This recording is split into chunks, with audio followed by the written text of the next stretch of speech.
Everyone and welcome back. Today I'm going to be showing you how to wire an a remote capable emergency light to a remote head and also to an exit sign. So the remote head that I'm using is by Mule. It is a 12 volt model and it's on this little plate here. Now this emergency light is 6 volts, so I put a 6 volt bulb inside of there. I believe it's 6 volt, maybe 9 watts. And the 12 volt bulb is in there. You can hear it rattling around. I just didn't want to lose it, so I put it in there. Here's the battery. It's a 6 volt 12 amp hour battery, so this thing's pretty beefy. And that remote head is incandescent. This exit sign is made by Lithonia, and it has primary AC power, and then it also has it's basically like one of those emergency light bulbs, except in there. So it's kind of acting like a remote as well. Here is the Presco light. The model of this is ELB4. It's a 30 watt emergency light that's incandescent. As you can see, it doesn't have any heads. So yeah, let me set those aside and focus on this for right now. So what do all these wires go to right here, you're asking? Well, I'll break it down real quick.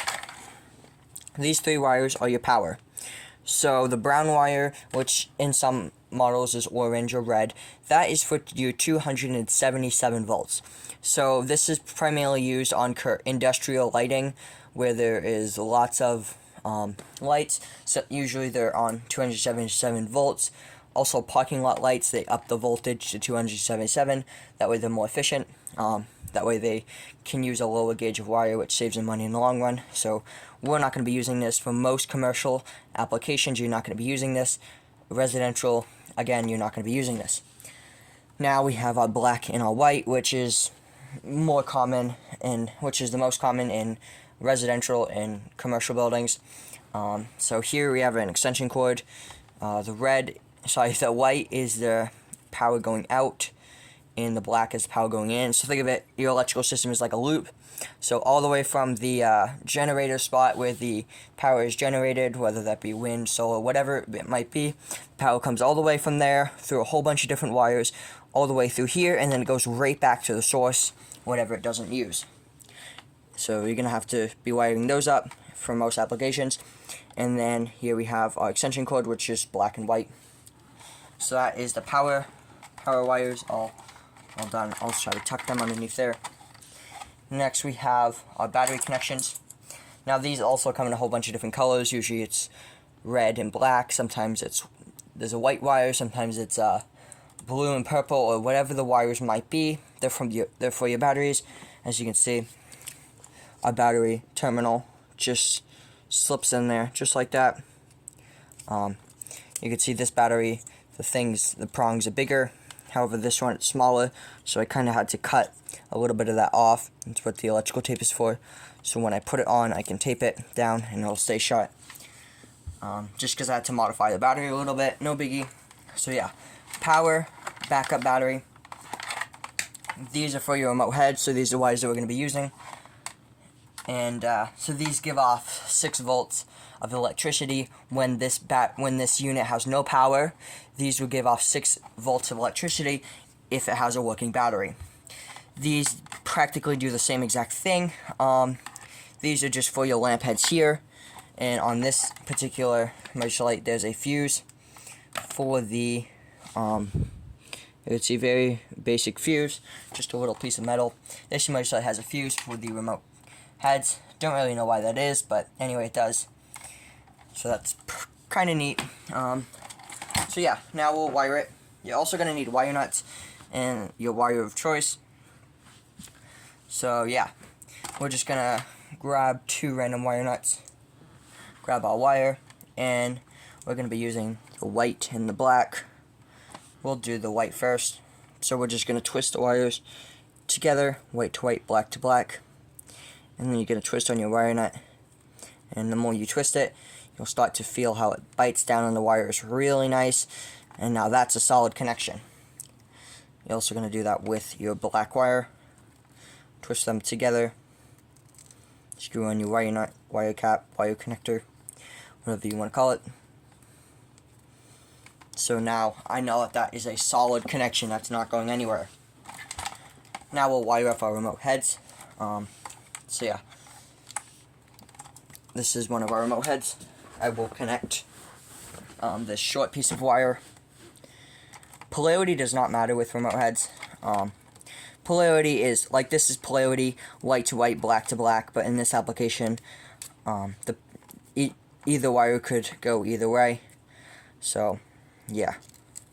I'm not going to really twist these together just because how big and thick the wire is, and it's not really necessary. Yeah, this is 12 gauge wire for the remote heads. Usually you're going to be using 12 or 14 gauge. 14 if it's a small run, 12 gauge if it's bigger, and sometimes even 10 gauge, but yeah. So now we have everything basically connected.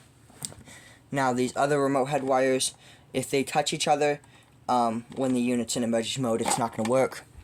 So we just want to grab another wire nut and go ahead and cap it off.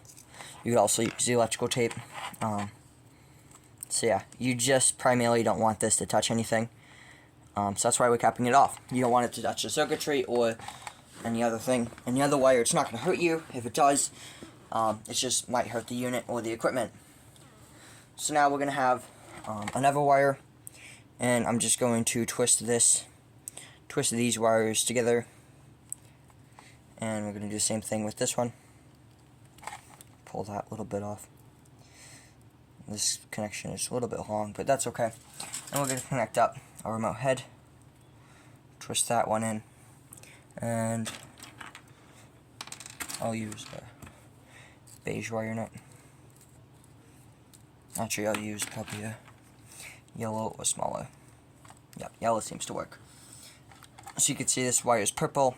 Doesn't really matter what your colors of your wire is for the remote heads, just because it's the bulbs in them are incandescent. So incandescent is basically just a wire like this that's exposed and that's very thin, and it makes heat because of resistance, and because it makes heat, it makes light, visible light that you can see. So that's basically how an incandescent bulb works. Now what we'll do is we will go ahead and open up our exit sign. Now this unit in particular, the front pops off it, and we can see we have our wires. So yeah, we'll just feed the wires right through there, right through the top of it, and then we will connect this wire, one of the wires, one of the remote head wires, to the remote heads, to the remote bulbs in this emergency light. So yeah, that one's done. We'll grab another one. Feed the wire through the top. Go ahead and wrap it around real quick. This one should work. Go ahead and twist the wire in, wire on, wire not on, whatever. So yeah.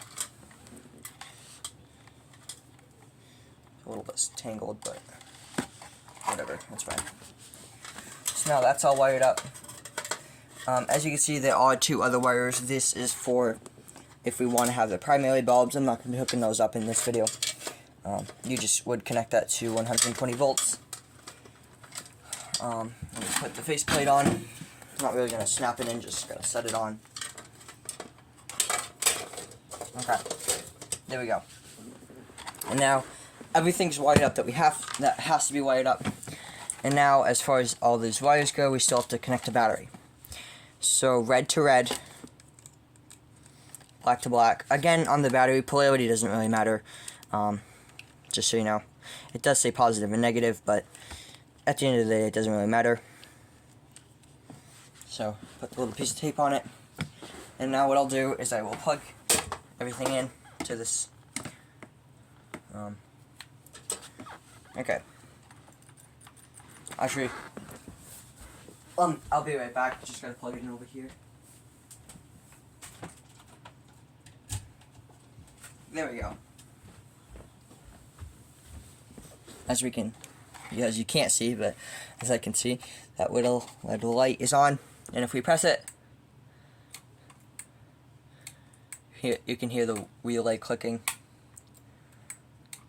so everything works nicely. Pretty satisfying to click. Opening this faceplate up, you can see the bulb. So yeah.